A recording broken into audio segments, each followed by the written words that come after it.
কথা বলবো লাইলাতুন নিসফে মিন শাবানকে নিয়ে। ইন্না আনজালনাহু ফি লাইলাতিন মুবারাকাতিন ইন্না কুন্না মুনজিরিন। এই আয়াতের তাফসিরে ইকরামা ইবনে আবু জাহেল তার থেকে লাইলাতুন নিসফে মিন শাবানের কথা তাফসির ও জালালাইনে এসেছে। আসলে লাইলাতুন নিসফে মিন শাবান এই রাত্রিটি আমরা সবাই জানি যে এই রাত্রিটি মীমাংসিত একটি ইবাদতের রাত।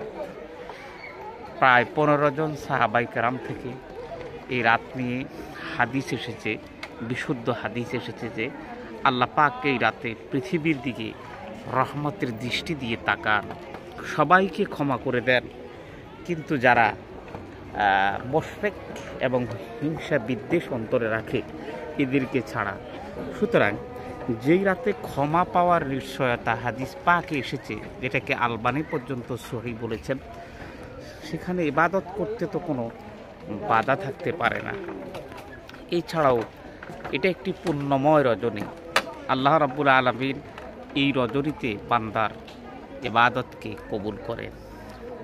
পরিশেষে এই কথাই বলবো, আমলের ক্ষেত্রে যদি কোনো জয়ীফ হাদিসও আমরা পেয়ে থাকি, সেটা আমল করতে কোনো বাধা নেই।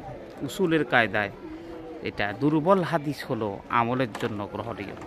তো আসুন বিতর্ক না করে আমরা প্রত্যেকেই আমল করার চেষ্টা করি এবং সকলেই ওই রাত্রে ইবাদত এবং বন্দিগিতে কাটিয়ে দেই। আল্লাহ তাআলা আমাদের সকলকে কবুল করুন।